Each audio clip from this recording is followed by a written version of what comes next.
students, welcome to my channel. I am Madhumita. Students, last तक देखना, preposition का errors करवा रही हूँ. लास्ट वीडियो में भी आप लोगों ने देखा होगा प्रीपोजिशन का वीडियोस. अपकमिंग सारे एग्जाम्स के लिए बहुत इंपॉर्टेंट है. CHSL ले लीजिए, बैंकिंग ले लीजिए, अभी जो SSC आने वाला है, सारे एग्जाम्स के लिए. Okay, so let's get started. Number 1 देखिए. The people of our country are glued to the TV as there is a match between India, Bangladesh and Sri Lanka. फिर हम मीनिंग देखते हैं. इसका मीनिंग क्या कह रहा है. हमारे देश के लोग बिल्कुल टीवी पे चिपके हुए हैं. क्यों? क्योंकि मैच है इंडिया, बांग्लादेश और श्रीलंका के बीच. ओके, आपको ये दिमाग में आ रहा होगा कि कहाँ पे एरर है, और बहुतों को लग रहा होगा कि ये बिटवीन जो है वो तो सिर्फ 2 के लिए आता है. अब 3 इंडिया, बांग्लादेश और श्रीलंका मेंशन है, 3 के लिए कैसे आ सकता है? I just explain. चिल्ड्रन देखिए, ये जो बिटवीन का कॉन्सेप्ट है ना, ऑफ कोर्स ये 2 के लिए होता है. 2 के लिए तो होता ही होता है, और अमंग जो है ग्रेटर देन 2 के लिए आता है. लेकिन 2 से अधिक के लिए भी यूज हो सकता है. 2 से अधिक ग्रेटर देन 2 के लिए भी हम यूज कर सकते हैं. बहुत इंपॉर्टेंट है, इस टाइप के क्वेश्चंस कॉमन है. अच्छा, मैंने कहा 2 से अधिक के लिए भी आ सकता है. अब सवाल उठता है कब, कहाँ, क्यों. चलो देखिए, जब हम कोई भी चीज, नाउन हो, प्रोनाउन हो, को डिस्टिंक्ट कर देते हैं, अलग अलग करके हम आपको दिखाते हैं, आपके सामने ग्रुप नहीं दिखाते हैं, पर डिस्टिंक्ट कर देते हैं, तो हमें बिटवीन का यूज करना पड़ेगा. हाँ देखो, इंडिया, बांग्लादेश, श्रीलंका अलग अलग करके हमने दिखाया ना. जहां सेपरेट करके, अलग अलग करके हम दिखाएंगे, ग्रुप वाली बात नहीं होगी, तो हम बिटवीन का यूज करते हैं. ठीक है. और कोई कंट्री के बीच, 2-3 कंट्री में अगर बॉर्डर सेम है तो भी हम यूज करते हैं. एक ही रिवर अगर 3 स्टेट्स के थ्रू गुजरता है तो भी हम यूज करते हैं. जस्ट रिमेंबर, जहां स्पेसिफिक दिख जाएगा आप लोग को, डिस्टिंक्ट, क्लियर सेपरेशन दिख जाएगा, तब हम बिटवीन का यूज करते हैं. ग्रेटर देन 2 के लिए भी कहाँ यूज करते हैं? ग्रेटर देन 2 व्हेन डिस्टिंक्ट या सेपरेशन इज क्लियर. सेपरेट कर करके अगर क्लियर हो जाए, डिस्टिंक्ट मतलब बिल्कुल क्लियर है. When things are distinct, when things are separately shown, तो हम ग्रेटर देन 2 के लिए भी बिटवीन यूज करते हैं. ओके, तो हम ऐसा भी लिख सकते हैं, व्हेन डिस्टिंक्ट और separate, when things are clear. Okay, when distinct या सेपरेशन इज क्लियर या shown. Okay, distinct nouns are shown. कोई भी चीज को हम अलग अलग करके दिखा दें तो ग्रेटर देन 2 के लिए बिटवीन यूज होता है. ओके, सो यहाँ पे हमें ये दिख रहा है कि कोई एरर नहीं है. डी पार्ट में एरर है. So the people of our country, ये पार्ट तो बिल्कुल सही है, are glued to the TV. Glued मतलब बिल्कुल चिपके रहना. एज कारण क्या है कि मैच है इंडिया, बांग्लादेश और श्रीलंका के बीच. सो कोई एरर नहीं है. No error is the answer. अब हम चलते हैं नंबर 2 पे.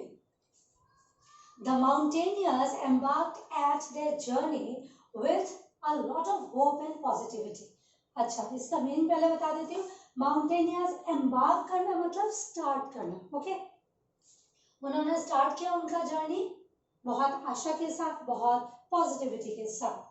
चिल्ड्रन, जब भी कोई हम शुरुआत करते हैं ना, उसका एम्बार्क के साथ हम एट नहीं लगाते. एम्बार्क के साथ एट गलत हो जाएगा. हम बोलेंगे एम्बार्क ऑन या अपॉन. कोई भी चीज अगर हम स्टार्ट करते हैं, कोई वेंचर स्टार्ट करते हैं, तो हम एम्बार्क एट नहीं कहते हैं. At is wrong. We say on या upon. Again very important, embark on या अपॉन बोलते हैं जब भी कोई चीज का, anything we start. Embark means to start. So ये पार्ट में गलती है. एम्बार्क एट नहीं होता, क्या होता है? एम्बार्क ऑन भी बोल सकते हो, एम्बार्क अपॉन भी बोल सकते हो. सो ए इज द आंसर. अब नंबर 3 देखते हैं. Mister Smith was accused for murder but the court did not find him guilty and acquitted him. Smith को ना आरोप लगा गया था मर्डर का, बट कोर्ट ने उसको दोषी नहीं पाया तो उनको बरी कर दिया गया. Acquit means to set free. Acquit का क्या मीनिंग है? To absolve, to set free, to set free. ठीक है, इसको हम एब्सॉल्व भी बोल सकते हैं, एक्सोनरेट भी बोल सकते हैं, एक्सकल्पेट भी बोल सकते हैं. Okay, clear? To set free को हम एब्सॉल्व बोलते हैं, एक्सोनरेट बोलते हैं, एक्सकल्पेट बोलते हैं. राइट? सो आप मर्डर के लिए उनको एक्यूज किया गया है ना. जब भी कोई चीज के लिए एक्यूज किया गया, वो ही वॉज एक्यूज किस चीज का? He was accuse of murder, ना कि फॉर. ठीक है, किस चीज का? किस चीज के लिए उनको मर्डर का एक्यूज किया गया? एक्यूज के साथ हम हमेशा क्या प्रीपोजिशन यूज करते हैं? Accuse of. Accuse of something. कोई भी चीज के लिए अगर आप अगर आप किसी को एक्यूज करो, दोषी करो, तो एक्यूज फॉर नहीं होता, एक्यूज ऑफ.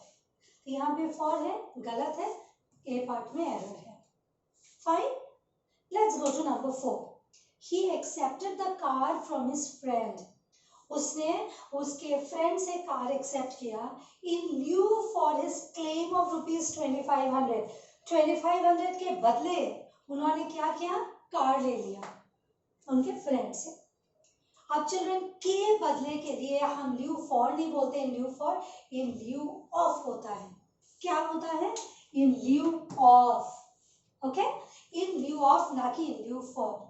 के बदले के लिए हम यूज करते हैं in lieu of. Very very important. So B part में एरर दिख गया हम लोग को.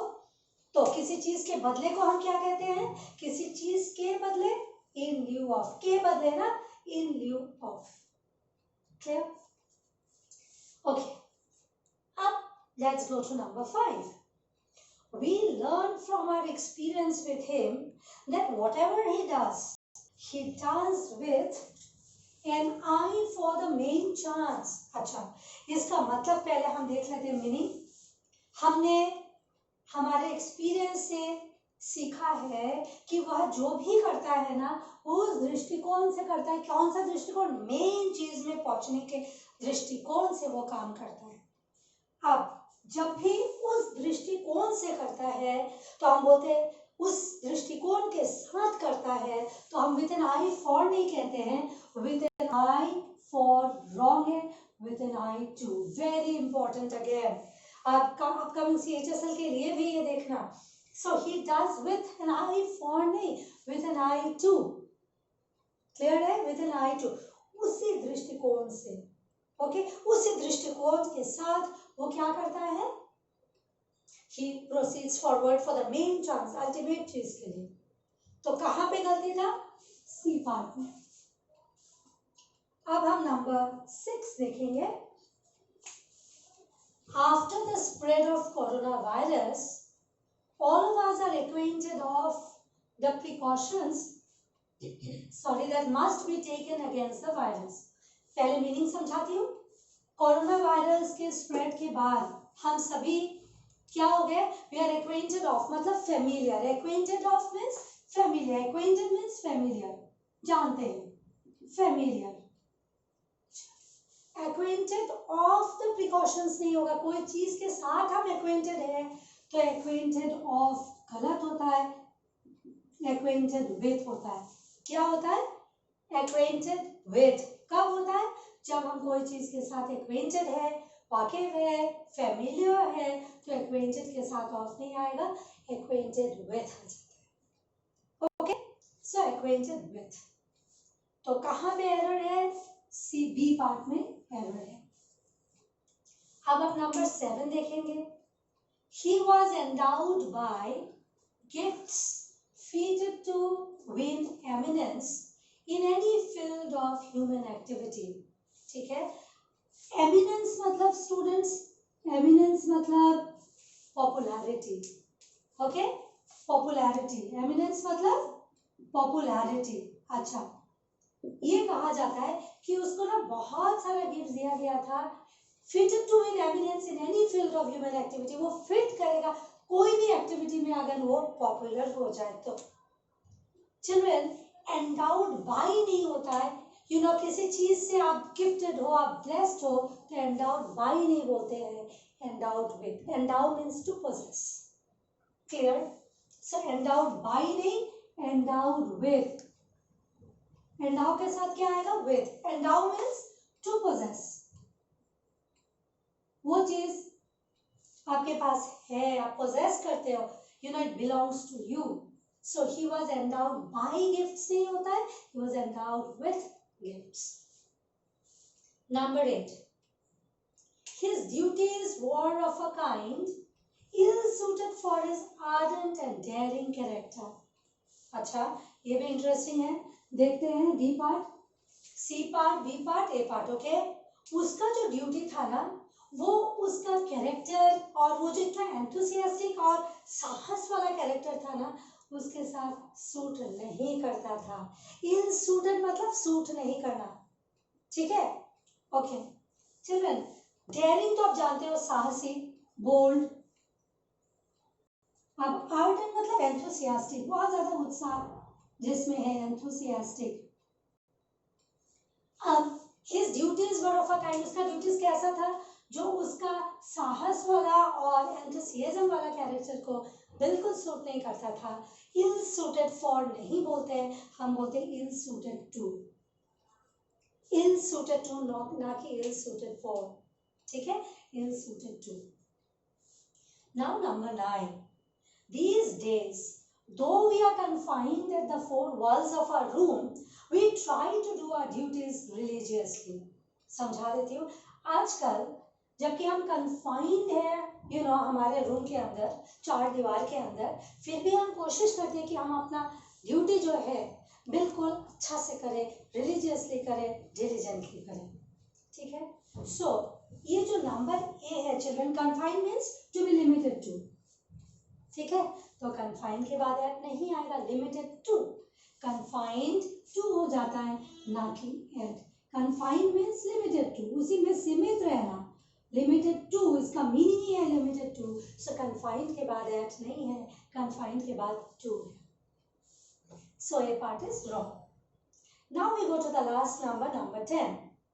The income derived of the ownership of land is called rent. बहुत सिंपल है। अच्छा, इसका मीनिंग क्या है? जो रेंट से हमें हमारा लैंड जो हम ओन करते हैं, उससे जो हमें इनकम मिलता है, उसे हम कहते हैं rent. All of us know that. Yes? So कोई चीज से पाना को डिराइव फ्रॉम ऑफ नहीं कहते हैं, डिराइव्ड फ्रॉम। डिराइव मतलब कोई चीज से निकालना, पाना। डिराइव्ड ऑफ नहीं होगा, डिराइव के साथ फ्रॉम आएगा। कोई चीज, किसी चीज से पाना को क्या कहते हैं? Derive from. क्या कहते हैं किसी चीज से पाने को? Derive from. फाइन स्टूडेंट्स, अभी जितना भी मैंने लिखा है, इट्स बेटर आप नोट डाउन कर लीजिए कौन सा प्रीपोजिशन किसके साथ आता है, जैसे मैंने एक्सप्लेन किया। जैसे यहाँ पे आप लोग लिख सकते हैं नंबर 1 में बिटवीन जो है, दो के लिए तो आता है, दो के लिए। बट ग्रेटर देन टू कब आता है? कब ग्रेटर देन टू आता है? जब कोई चीज को हम बिल्कुल क्लियर करके बता देंगे, सेपरेट करके बता देंगे। तो दो से अधिक, ग्रेटर देन टू के लिए भी हम क्या करते हैं? बिटवीन का यूज करते हैं। Very very important. Okay, between वैसे तो दो के लिए यूज करते हैं, ग्रेटर देन टू कब यूज करते हैं? कोई भी चीज को अगर क्लियर करके बता दे, सेपरेट करके बता दिया ना, ऐसे भी तो बोल सकते थे ऐसा मैच अमंग द 3 कंट्रीज, तो अमंग लगता। पर अब मैं 3 कंट्रीज को स्पेसिफाई कर दी हूँ, मैंने डिस्टिंग करा है, तो इसलिए यहाँ पे क्या करना होगा? बिटवीन ही यूज करना। अगर 3 कंट्रीज बोलती, सेपरेट नहीं करती, तो आप अमंग यूज कर सकते थे। राइट? सो कोई एरर नहीं है। आप एम्बार्क के साथ ऑन या अपॉन आता है, नोट करना है, वेरी इंपॉर्टेंट। एम्बार्क के साथ ऑन अपॉन।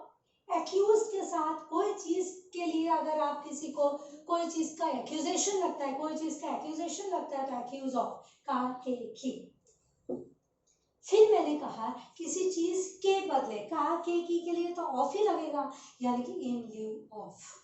किसी चीज के बदले इन लिeu ऑफ, ना कि for. Number 5, with an I to, उसी दृष्टिकोण से बिल्कुल डायरेक्टेड अगर होता है ना कोई चीज तो टू ही लगता है. So with an I for नहीं होगा, विद एन आई टू. अब देखो नंबर 6, मैंने कहा कोई चीज से हम वाकिफ है, फेमिलियर है, तो फेमिलियर विथ होगा. कोई चीज से, कोई चीज के साथ हमें फेमिलियरिटी है तो एक्वेंटेड विथ लिखते हैं. नोट करना है. Again endowed with, again very very important. देखो तो ए पार्ट में एरर है, एंडाउड बाय नहीं होता है. If you possess something, you are with that gift, you are blessed with that gift, you say endowed with. ठीक है, के साथ endowed with.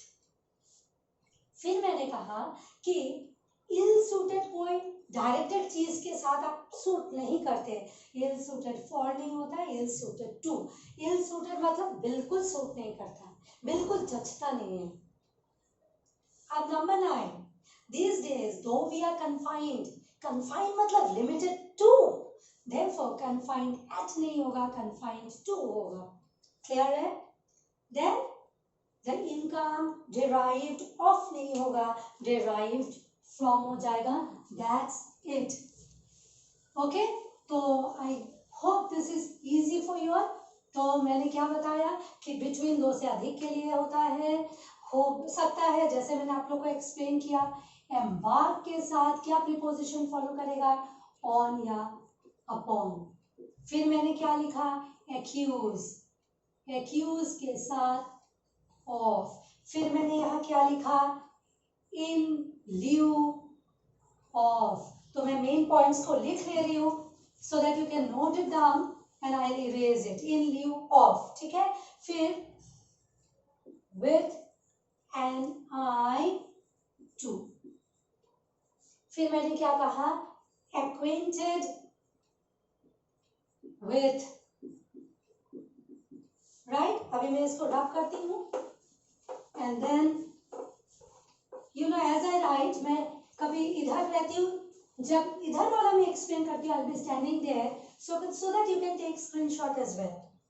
endowed के साथ with, right, endowed with. फिर मैंने क्या बोला, ill suited to. सारा इंपॉर्टेंट है स्टूडेंट्स. फिर क्या है, confined to. फिर क्या है, confined to के बाद derive from. One two three four five six seven eight nine और 10th वाला जो बिटवीन मैंने बताया है, between used for two, among greater than two. But greater than two between के साथ कैसे समझ में आएगा, जब चीजों को सेपरेट करके, when things are made distinct, separate, तो हम यूज करते हैं बिटवीन. हाँ, when things are made separate क्या यूज करते हैं, use between for greater than two. You can take a screenshot of this. So हो गया. ये चीजों को आप लोग याद करना, very very important. So students, ये प्रीपोजिशंस बताया. Of course I will come up with more prepositions. I will come up with mixed questions, vocabulary, कुछ रूट वर्ड्स भी. Okay, so keep doing all this children for your upcoming exams. फिर थोड़ा थोड़ा करके मैं कुछ concepts को भी दूंगी. Okay, now if you like my channel, please do share and subscribe. Keep studying.